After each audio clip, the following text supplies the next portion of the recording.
రైతు ఒక చిన్న పదం, పలకడానికి క్షణం సరిపోతుంది. కానీ తన దుర్భర జీవితాన్ని, కష్టాన్ని చెప్పడానికి మాత్రం ఒక జీవితకాలం సరిపోదు. రైతు నిరంతరం నీకై కృషించే కర్షకుడు, హాని హాయిలనెరుగని హాలికుడు. మనం తినే ప్రతి ముద్దకు, వృధా చేసే ప్రతి మెతుకుకు లెక్క అడిగే హక్కు ఉన్న ఈ కర్షకుడు నోరు తెరిచి ఏనాడు అడగలేదు, అడగడు కూడా.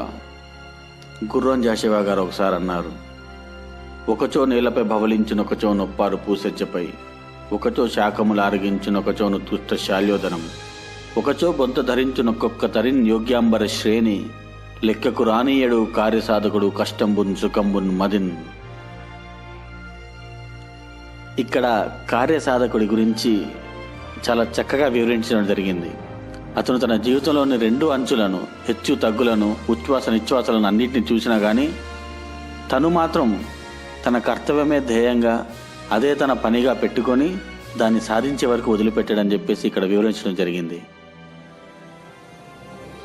నారు నాటి కోత కోసే వరకు ఒక రైతు జీవితంలోని 6 మాసాలు దానికి అంకితం అవుతాయి. భాస్కర శతకంలో శ్రీకృష్ణుడి గురించి వర్ణించిన ఒక పద్యం సరిగ్గా నప్పుతుందనుకుంటా మన ఈ కర్షకుడికి.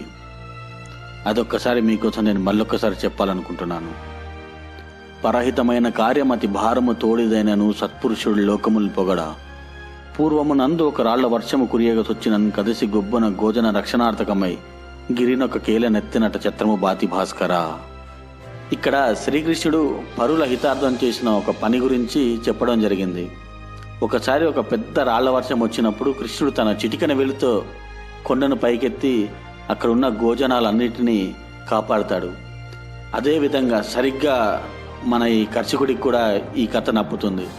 అతను కూడా పరులకు హితమైన పనుల కోసం తన ప్రాణత్యాగానికైనా వెనకాడని చెప్పేసి మనం స్పష్టంగా చెప్పుకోవచ్చు. తన క్షుద్బాధ సారమే మన ఈ భోజనం.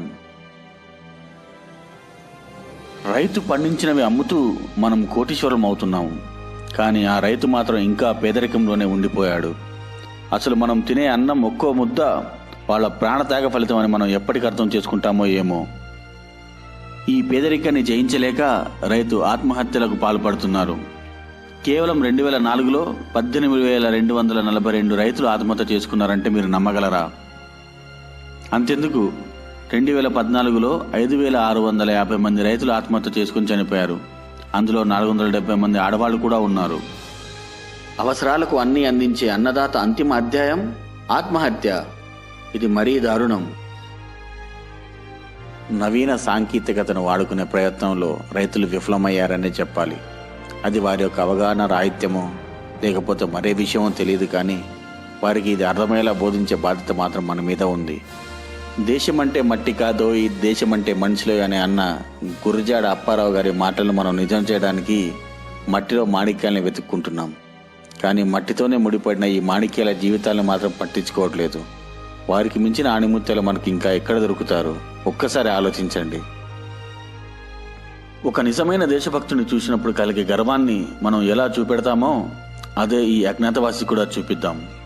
మన కోసం శ్రమించే, మనకై నడుం బిగించే ఈ కష్టజీవికై మనం కూడా చేయి కలుపుదాం. అతని మూగబోయిన గొంతుకు కంచు కంఠాలమవుదాం. ఓ రైతన్న, నిత్యం నీడలా నా వెంట నీవుండు, నీకై నేనున్నా. కానీ కలలోనైనా కానరాని లోకాలకెళ్లారన్న కోరిక కలుగనీయకుమా కర్షకమిత్ర.